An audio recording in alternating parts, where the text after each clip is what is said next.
Hey, Screen Guys fans, you know me. I am Connor. I'm Brycen. And this is going to be another bonus content video. Huge shout out to Ozzy, Sean, Jason, Elizabeth. They were awesome. We both watched the episode of the pod. I wasn't on the episode, so it was really refreshing to be able to see kind of what you guys experience.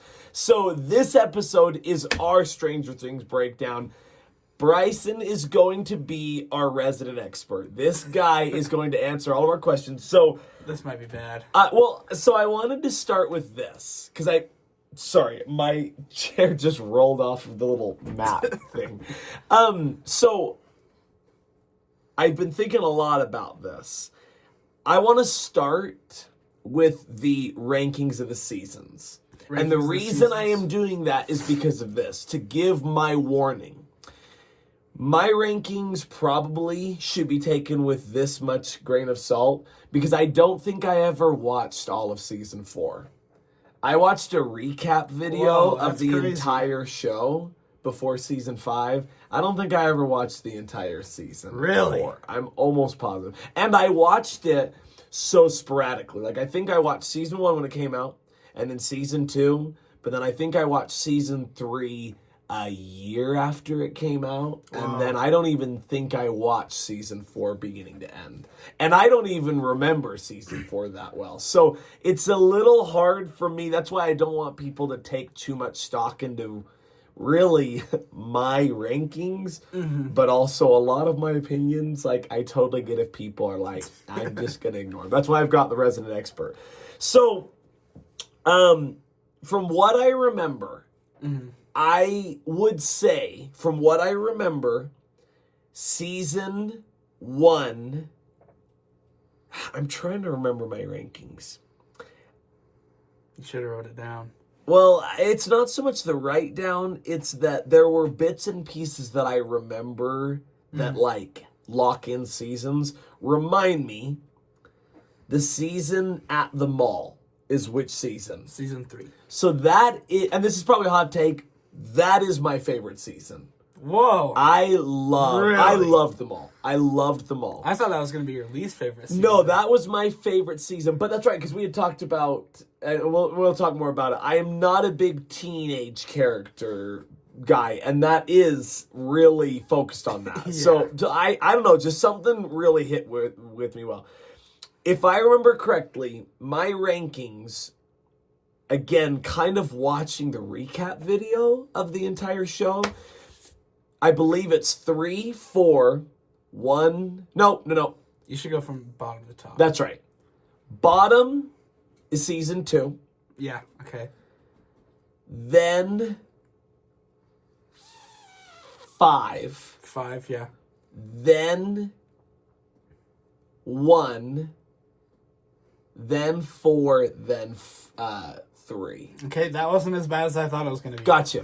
Yeah. That is from what I remember of it. And again, I watched the show so sporadically, and I kind of crammed everything in that I'm probably missing a fair amount of stuff. But from what I remember of it, that would be my rankings. But the resident expert is here. Tell us your bottom to top, worst, least favorite. That's key. Least favorite. I thought everything was, not everything obviously, but I think they're all great seasons. Yeah. I really enjoyed the show. So, what are you, resident expert? All right, from bottom to top, bottom is also going to be season 2. I don't know, I just feel like it was kind of, I don't know, just had the least. Had one of my favorite characters, Bob, so. Yeah, Bob. I saw a hilarious meme that said Samwise Gamgee did not, referencing Lord of the Rings. Samwise Gamgee, Samwise Gamgee. Is that a name? Gamgee? Samwise? Anyway, he did not go on the Lord of the Rings quest to be referred to as Bob from Stranger Things. Anyway, sorry. That is but true. Sean Astin is the GOAT. So, anyway, sorry, continue. Yeah, so season 2. Then I'm going to have to go season 5. Really? Yeah. Gotcha. Next, I'm going to have to go season 3. Okay. And I should say, before I get to my number 2, let's see. 4, 3, and 2, I feel like they could all switch. Gotcha. Depending on what happens after a rewatch. So I said 4 was 5, 3 was 3. 2, I'm going to have to go season 1. Okay, yeah. So number 1, I'm going to go season 4. Yeah. It just had all the pieces I thought, and I don't know, Vecna was a cool character, and I really loved the horror aspect, and also Eddie was really cool. So, yeah, I loved it. So, rip. Yeah, season 4 is my number 1. Gotcha. That is awesome. So, those are our rankings. Again, take Brycen's significantly more serious than mine. I'm just going to say it straight. So, I've got points on our iPad. We've kind of talked a little bit about what we wanted to share, but I hope that we can kind of stitch it all together. I think the next part of it to go to, I think the next part, I think I am going to kind of follow this, which is, it's a little out of order, but I also think it's interesting. So tell me your takes on the final battle, like Sean said. And by the way, major shout out again. I thought that the episode that the Screen Guys did was awesome. Yeah, I it was think great. I shout out if you guys are watching this bonus content, the Screen Guys. I thought it was excellent. I thought they covered so much and so well. So, like Sean was saying, the battle, in comparative to some dialogue context that a lot of people are making the comparison of, said it was significantly too short for them. A, tell us about that, and then B, I was talking to Ozzy about this earlier. Tell the audience more about, you said you thought that the final battle was impacted because of Vecna not having the kids, having the 12 kids under his control. Do you remember we talked about that? Yeah. So tell me your thoughts on the final battle, and then tell the audience your view on the important role that the kids played. Yeah. So the final battle, I liked it. I do agree that it was a little short, but I think I understand why, and I'm definitely stretching, definitely reaching for things. So take this with a grain of salt. Nothing official here, obviously. This is the resident expert, so this kind of is official. I don't know about that, but anyway, my theory is that after season 4, 11, she does a lot of damage to Vecna, and they do a lot of damage. So my theory is Vecna is at a way lower form than he was in season 4. So I think that he needed like 12 kids instead of just Will, because he couldn't do it with just Will anymore. He needed more kids because he was weaker. So I think him being weaker impacted how long the fight was. I don't know though. Yeah, no, I love that. I thought if you put into context that thought, and then I think it was Elizabeth had brought up the point, kind of like how important D&D was from the beginning. These characters had their own quests and had gained strength and had become more powerful. And like we said, heck, Will gains powers. Yeah, that is true. Like, that really changes the game. So I'm with you. I thought the same thing. I thought it was a little short. I feel like that's the universal opinion. Yeah. But not enough to where I would sit here and have a huge problem with it and say that really, really ruined the show or negatively impacted my rankings of it. I thought it was definitely in place and really consistent with Stranger Things. The decapitation of Vecna, that was really crazy. insane. We had laughed about this. Listen, I am going to put it out there. I am a no F-bomb guy. I don't think there's ever any time. It's never benefited a movie for me personally, but I know a lot of people really enjoy Joyce's word usage. Yeah, no, that was awesome. And Joyce, but yeah, just that final battle sequence. Anything else before we wrap that up, that section up? No, I don't think so. You got it, yeah. So, I think universally, and we all kind of agree, it was probably a little short. But then again, this is me fangirling, shouting out Elizabeth. I thought she brought up a great point. There is fighting for the entire series, really. And especially, there's just so much fighting in this that, maybe you don't need this enormous conclusion. Yeah. Which is funny. I am the opposite of Elizabeth in the way of, I would trade, like she had said, I would trade dialogue for 10 minutes of fighting. That's me. That's how I watch movies. So Anyway, and again, I apologize if these are kind of a little discombobulated, but they're the way I wrote them down, and I don't think there's anything that kind of directs us in a path. There is actually the couple of end points will make sense because we will have gone through everything. So I wanted to revisit, and again, a lot of this is our opinion of Stranger Things, but also our reaction and answering the questions that was brought up on the last episode of Screen Guy. So if you haven't watched, it was episode 28, I think is the Stranger Things special that just dropped. Let's see. If we're releasing this on Wednesday morning, it'll be a couple days ago. Whatever it is. Anyway, got talking about the acting. What was the acting like for you throughout Stranger Things? And can you definitively, like Ozzy had said, I can't remember, I apologize, I forgot his name, who plays Vecna, right off the top of my head. Jamie Campbell Bower. Yes. So Ozzy had said he thought that definitively that was his favorite person in the show. I agree. That's your favorite as well. So tell us a little bit more about your experience with him and what you thought he did. When I say better than anyone, I just think, what did he do that made him your favorite? What made him my favorite is I just thought that he played Vecna well. I didn't look and see the screen and say, "Oh, that's an actor playing Vecna." It's Vecna, you know. Gotcha. Yeah, no, I get that. I thought that he did really good with his eyes. You know, I feel like good actors are good with their eyes, and he had some really great performances, and you could see a lot of emotions just on what his eyes were telling us. Yeah. So I don't know. I just thought that he fit the part, and yeah. I thought he was just great overall. Yeah, so. I love that. I also, I thought he was amazing.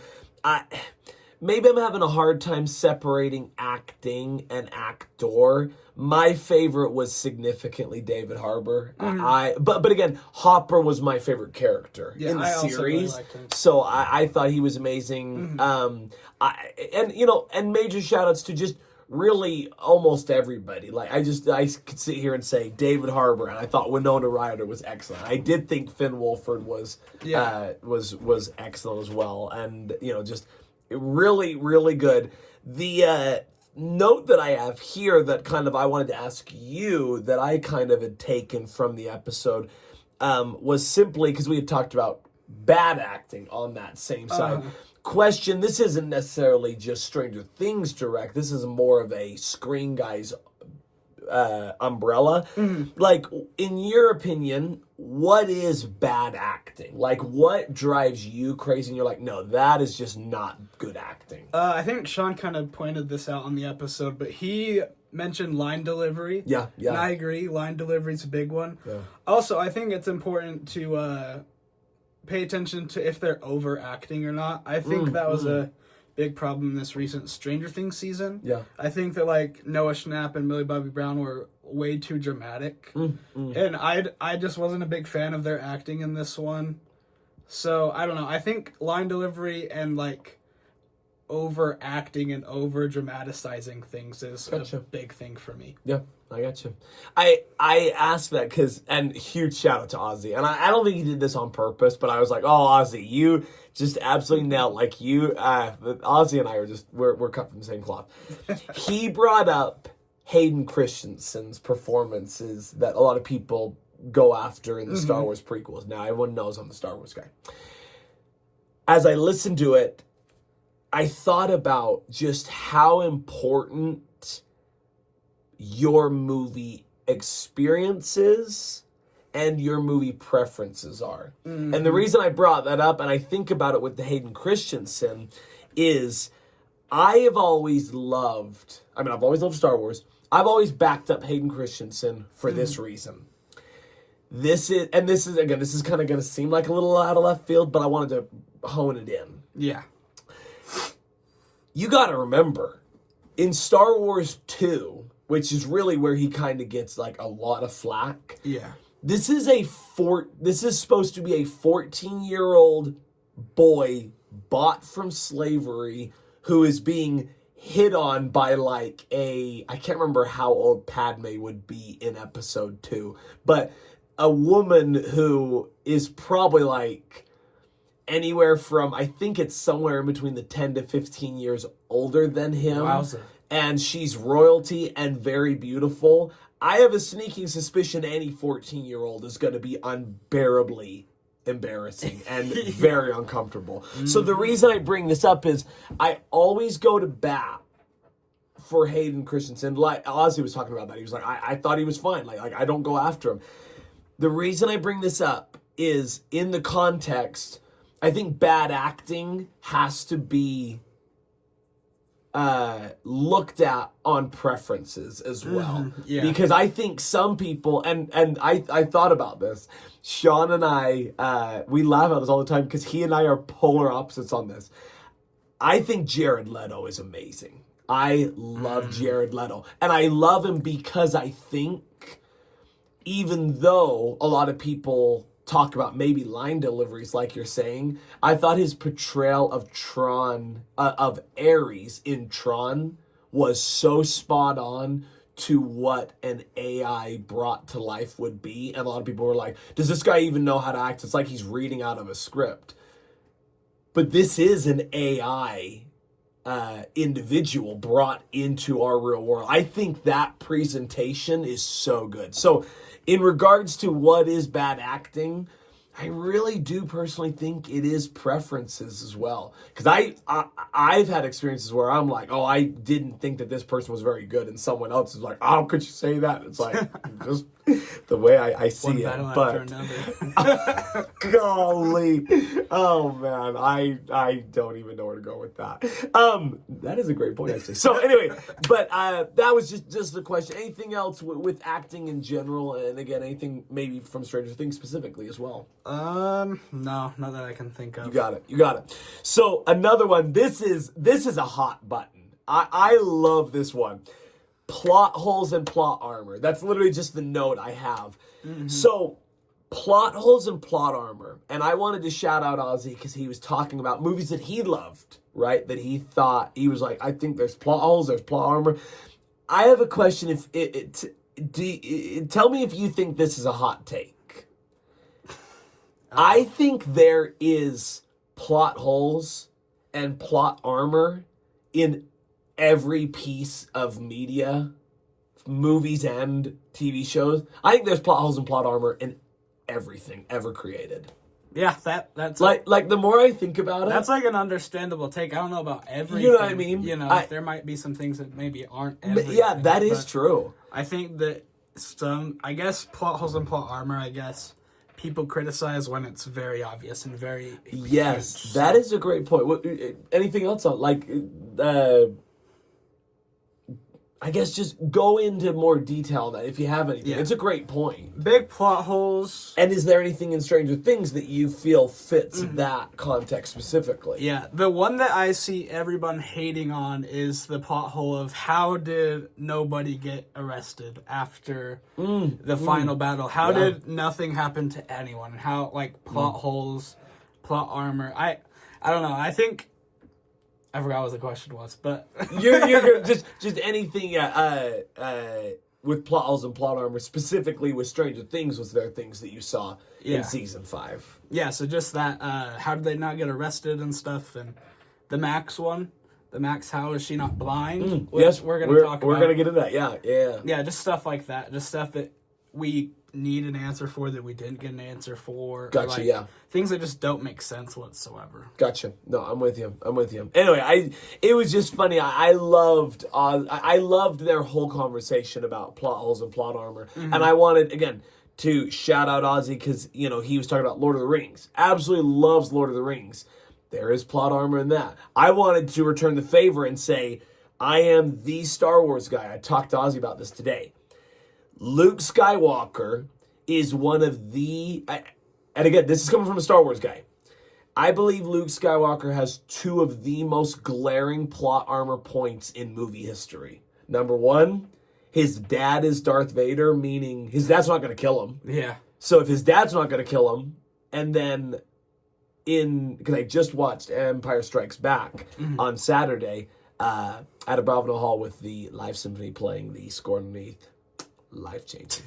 And I was telling Ozzy as I watched the movie, early on in that movie, Darth Vader is talking with Darth Sidious, and he talks about making Luke an ally.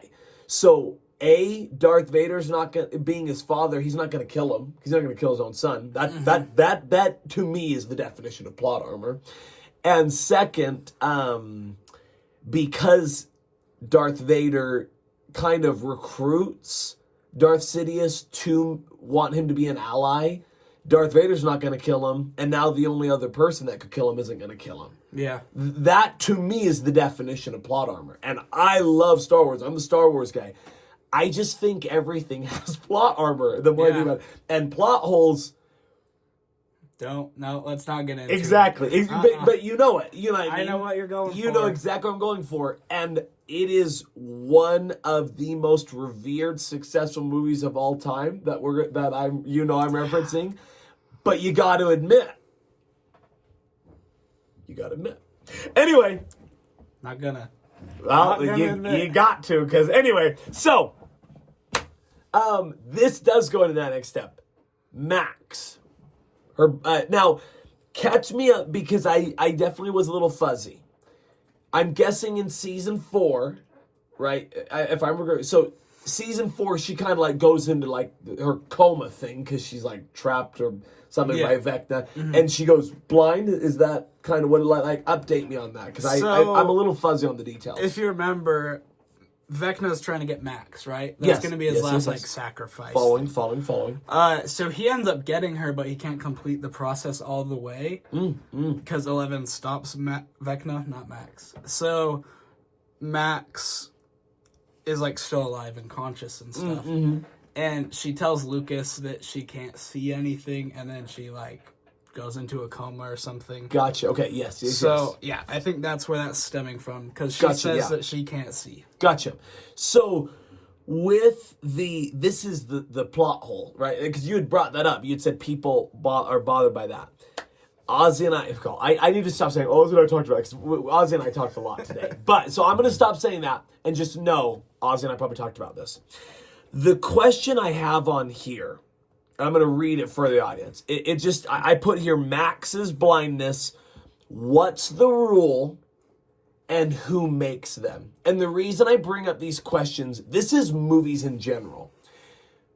Where in the Stranger Things rule book or handbook, which doesn't exist, I'm being facetious, does it say Max said she was blind and therefore she has to be blind for the rest of forever? You know what I mean?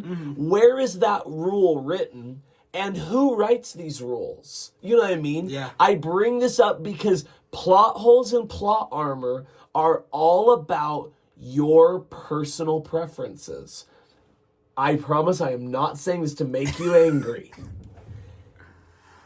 Thanos can't die because you wouldn't have Infinity War and you wouldn't have Endgame. So is that a plot hole or plot armor?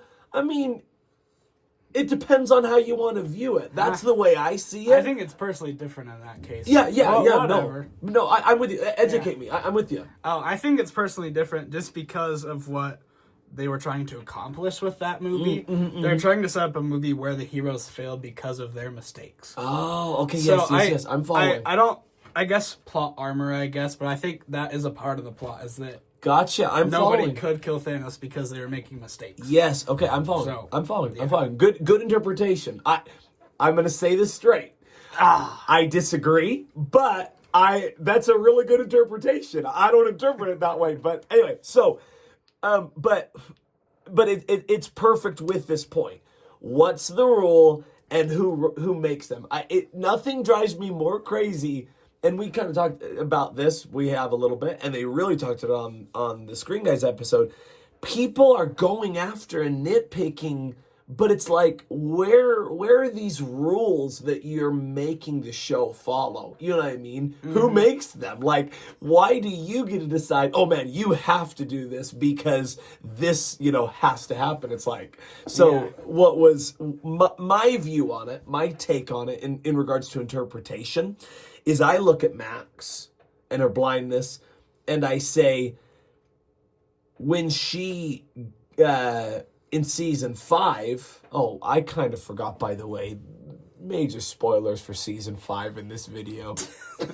Anyway, when she and again, I just Stranger Things has kind of gone over my head. I'm not gonna lie. So when she comes out of her coma, is what we'll call it. That's her escaping from.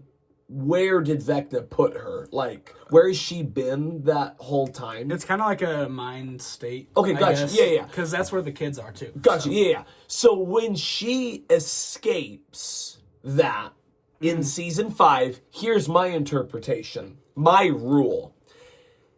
If you break out of that prison, your mind reconnects with her body, and in that coma, I view it that her blindness is because Vecna has her. So when she's returned, her body returns to normal. That's my interpretation. And so someone could watch this video or watch that and say, no, that's just stupid.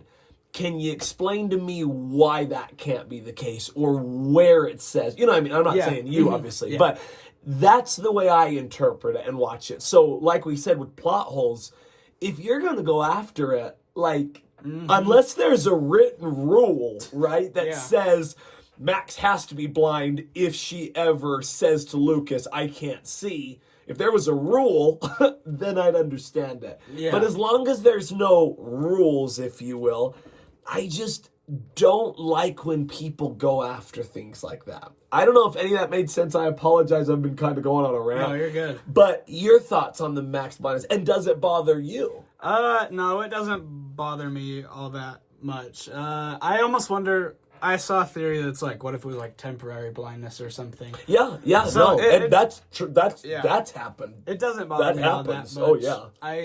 I don't really pay attention to those minor details. Or like Holly wearing Under Armour like 4 years before Under Armour. Oh yes, I saw that. That's just, in my opinion, that's just over nitpicking. Yeah, that's just that's almost the whoops. Like almost the whoops, sorry. Like like we can't go back and change it now. Or like 11 didn't have blood on her hands. Those things are just like nitpicky, and it's just I don't know. I understand why people get mad about those things because it's a expensive show and you think they'd have everything, but that doesn't bother me all that much. So gotcha. Well, that's awesome. So the next one, and I don't necessarily know if I have anything specific. I just have written here green screen / blue room / CGI. It was talked a lot on the pod. Like, what was your experience of it? I remember now what my question was. My question was, and I thought Sean and Ozzy hit the nail on the head, and it's where they're here and I'm here. And what I mean by that is this. I don't watch enough film with their eyes to know that they were bothered by that CGI. Didn't know. I had no idea. I'm not going to lie to you. When they were talking about climbing the ladder, I had no idea. I kid you not. I did not know. So, for us, and kind of going with this context, do you think the CGI was fine, didn't bother you? And is it because maybe your eye isn't trained to it? Do you feel you are pretty good with CGI? I will admit, before you answer, I'm horrible with that. Yeah, I have no idea. When people are like, I just thought it's CGI garbage, I'm like, I don't know. MODOK from... is it Quantumania? That was horrible. Yeah, that wasn't great. That I know. And man, I really want to say something about Minecraft just to make Ozzy angry. No, I'm kidding. You know I love Minecraft. So anyway, sorry, but just anything on that. Again, green screen, blue room, CGI, the way you see it impacts your movie, your watching experience, specifically Stranger Things. Anything there. It doesn't really. In Stranger Things, it didn't really bother me all that much. There were a few times where I'm like, that doesn't look right, but overall, I wasn't expecting the big CGI mess that we got in the finale. I thought the CGI looked fine, but, I just wasn't expecting so much. Gotcha, yeah. With the giant monster and all. Yeah. Yeah, I guess I wasn't really all that much paying attention. Like, I looked every once in a while, but not long enough or hard enough to notice if something was off. So, I don't know. I got you. No, I'm with you. I'm with you. I didn't write this in there, but I did just remember and I want to add it. And I don't necessarily know if I even have a like direct stance on this. I was unaware of the AI slips on the credit that they were talking about. So I guess the only reason I want to bring it up is because I guess maybe the same thing. My eye just, maybe I just don't see things all that often like that. You know, I didn't notice it until I saw something on it. Oh, yeah? Gotcha. Interesting. Yeah. I thought it was drawings until, like, I saw a video pointing out mistakes. So, gotcha. Yeah. Gotcha. And I thought it was worth bringing up that, again, maybe it's kind of that eye train thing. Now, granted, again, and maybe it's just I just wasn't looking for it. Now, to be fair, I will admit, I don't even think I watched the credits. Oh, like I watched the credits. I think when it ended, like, I was like, oh, sweet. I'm not gonna lie. So, that's the CGI, yada, yada, yada. Okay. The ending. Mm-hmm. What did you think about it? When I say ending, you're talking about like the I'm talking L. Oh, L. The very, very end. What? Well, not so much very, very end. I'm referencing more of what happened to her. Did she, in your viewpoint, in your opinion, your interpretation, did she sacrifice herself? Did she get away? Like, tell us your thoughts on that. We'll just have to see what tomorrow's episode brings. Nah, I'm just kidding. There's not going to be a new episode. There's no way. I believe, as they say. I believe. I think that she's still alive. I think that it would be stupid for the Duffer Brothers to kill her off, especially presenting that alternate theory, because this is a story they're going to want to revisit down the road. Yeah. So, from a standpoint from the directors, I don't think that she died. But, I don't know. The theory that Mike offers is a really good theory. You know? It is really and it good. Makes perfect sense. It really does, yes. Yeah. Speaking of Elle and just dying in general, where were you were you bothered that, is it Kali? Kali. Were you bothered that she was the only death really that we saw in season 5 other than Vecna? Were you expecting a major heart rip out? Yeah, I was expecting a major heart rip out, and I'm kind of glad there wasn't. Gotcha. I was wondering, were you glad or disappointed that it didn't happen? I'm mixed on it. I was glad that it didn't happen for like, I guess, my feelings and stuff, because I wasn't gonna be okay if a few people had died. Yeah. But the Steven, that's the jump scare. Oh yeah. But I don't know. I think there are points on both sides. Yeah. I'm kind of just stuck in the middle. I don't know what I think right now. I think it kind of just spared it and left it a happy ending because it was a grounded story originally, you know? But also I think they could have done more, especially during the Vecna fight scene. I think they could have added a kill, like Vecna killing someone for emotional shock or something. Yeah. So I don't know. Like, I'm in the middle. I'm impartial, I guess. I got you, yeah. Do you think, shouting out Ozzy's point, do you think if you were in the theater and you were invested, and like, not that you weren't invested, but if you were in a movie theater, giant screen, the surround sound, the whole works, and there was a major character death, how do you think you would have reacted? And do you think it would have negatively impacted? No, I wouldn't have negatively impacted anything. I think I would have been, like, way more emotionally unstable than I would have been. Like, I don't know. I feel like, especially with people in theaters, I feel like the crowd would go crazy, too. Yeah. Which, I don't know. I would still watch the movie. I wouldn't walk out or anything. I don't think it would emotionally impact me all that much. But, I don't know. I think it would definitely hit a lot harder, I guess. Yeah. I got you. Very cool. Cool. Now kind of, and to kind of answer my own question, I also think she's alive, but this is the interpretation part of it, and I think you and I had talked about this back when we first watched season 5. Like a week ago? I am kind of done with the heroes need to make sacrifices storyline. I'm not gonna lie to you. If we're making a movie and you get to choose, just give me the happy ending. Because we did talk about this. We did talk about this. We live in a world that is so imperfect that I need a perfect ending. I need a good ending. Yeah. I need a good story. And I think that actually transitions well into the point you were talking about, your review, and tell us your thoughts of the epilogue, of the final. And again, it's about 40 minutes. Yeah, it's long. So yeah, your view on the epilogue and things you liked about it, maybe things that you would have changed, and anything there. I either would have made it a lot longer or a lot shorter. I think they could have done a whole episode if they really wanted to. Yeah. I really like where each character ended up. I think that each character had an ending that was perfect for them. Especially, I think Dustin's ending was great with his speech, and I know you didn't think so highly of the speech, but whatever. I also really like Steve's ending. I think him being a baseball coach and a sex ed teacher, like they said, is perfect. Hopper and Joyce getting married, you know? Yeah. That's a good one. I don't know, I really enjoyed it, you know? Like, I wasn't as invested, you know, because, like, I was coming off the final battle and stuff, but I thought it was a great ending, seeing Mike deal with the repercussions of Eleven sacrificing herself. Yeah.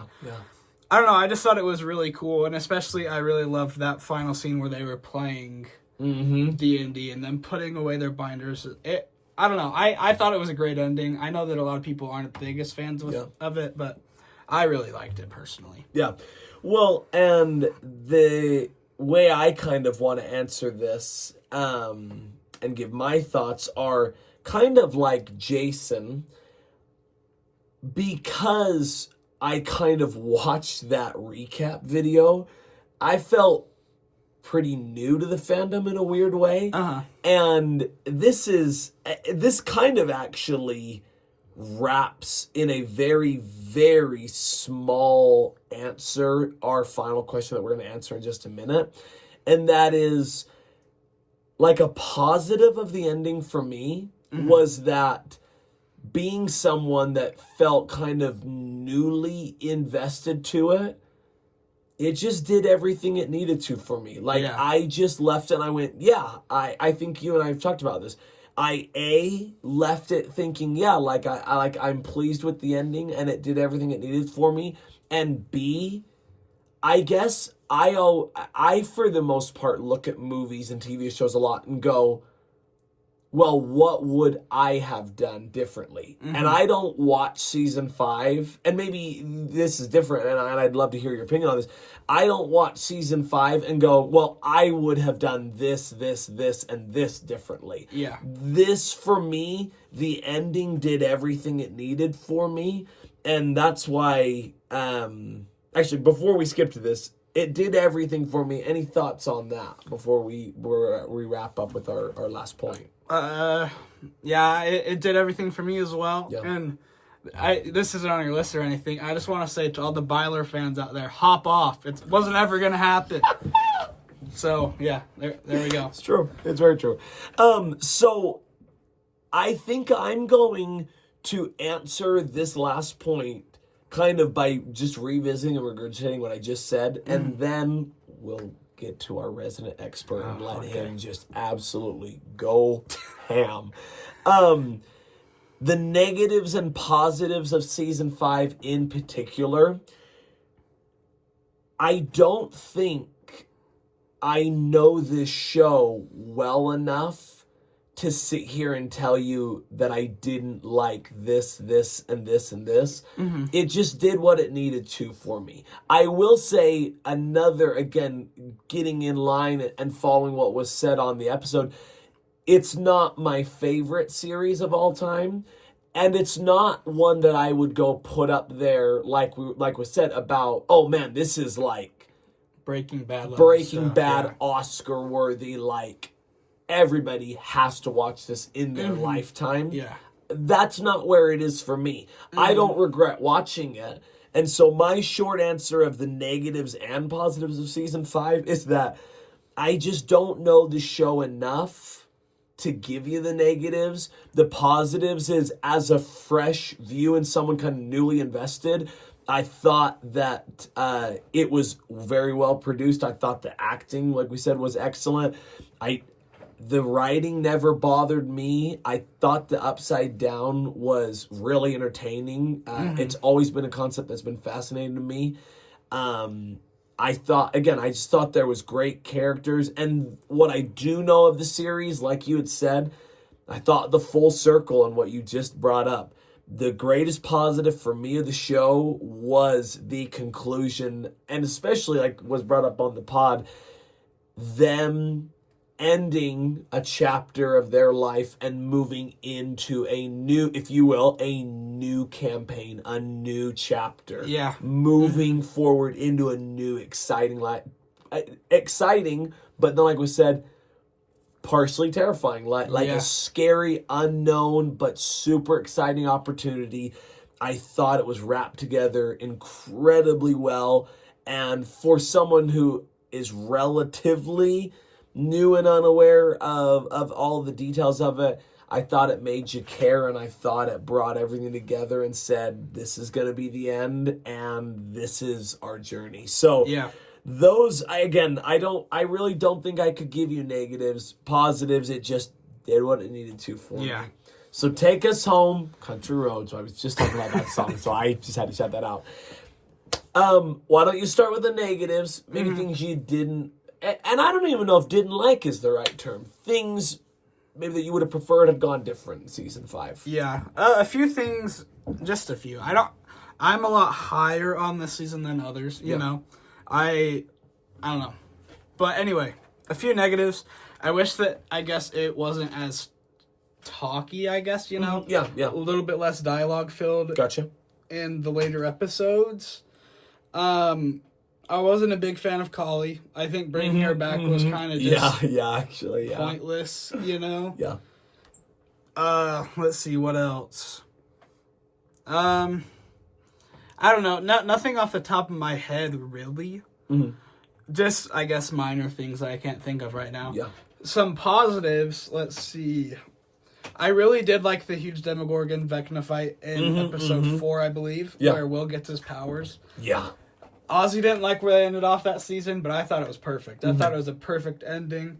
Probably one of the, if not the best episode of that season was episode 4. Yeah. One thing that I feel like nobody's talking about is when Vecna is using his powers on Hopper to make him think he shot Elle. That part was crazy. Yes, I was like, there's no way. You know? And I thought they'd killed her off for a minute there. You know? So, that was crazy. I don't know. I thought that even though Vecna was easily defeated, I thought that they kind of showed the evil side of him some more. Yeah. I also really, really loved them showing Vecna's, like, backstory, you know? Yeah, it really was cool. It's just crazy. I feel like there are just so many positives, and kind of to what Ozzy was saying in the episode, I think the fans are just being way too aggressive on this one. I think that they're trying to make it into, like, Breaking Bad or something, or, like, a 10 out of 10 perfect thing when this was never supposed to be that. So, I don't know. I feel like it's just being over-critiqued. Like, let's just take it at face value. It's not perfect, but I quite enjoyed it. And I saw way more positives than I did negatives. So. I agree. Yeah. I agree. Revisiting the Vecna, and again, I cannot express this enough. Ozzy, Sean, Jason, Elizabeth, like, they absolutely nailed their analysis. Yeah. Like, it was awesome. They hit everything. Huge shout out. Seeing and getting the story that Vecna was not a victim. He fully embraced and decided to join. Yeah. You know, and I guess you could say he went from victim to aggressor. You know what I mean? To completely victimless. That's a good point, because I think a lot of people are kind of just skipping over that. And they're like, yeah, he was a victim. Yeah. But I'm glad. I was talking to my brother. Shout out, Parker. Shout out, Parker. But anyway, he was talking and he said, I'm glad that they didn't make Vecna a victim because he's just pure evil, and I agree. It was his choice to keep going. He said he could have stopped the Mind Flayer if he wanted to. So I think that, I don't know, showing that he wasn't like Will and he was a victim, but he transitioned into being evil. Yeah. I think that was just a huge thing to see. Yeah, I agree. Well, a huge shout out. I don't know why I just did the hashtag, but that's okay. Shout out to Brycen Hendricks. I shout him out every episode, so I got to make sure I get the shout out in there. Thank you for being on. Yeah. I really didn't want to do this by myself, mainly because I wouldn't have been able to say anything of value because I'm not the resident expert. Before we leave, anything else regarding Stranger Things? Give you an update after the episode that drops tomorrow, allegedly. Episode 9. Episode 9. Yeah, so hopefully this is going to age wonderfully. Yep, this is going to age wonderfully. Well, again, thank you for being on. Thank you again. We hope you enjoy this bonus content. Again, I wasn't able to be on the episode on Sunday. And then he's my resident expert. He's the guy I talk to about Stranger Things all the time. So I just thought it would be really great to get in front of the camera, give you guys some bonus content. Hope you enjoyed this. Again, if you, for some weird reason, have got to the end of this video and you haven't watched the newest episode of Screen Guys that has the Stranger Things review, go check it out. It is an amazing episode. But for now, have a great evening. Thanks for tuning in.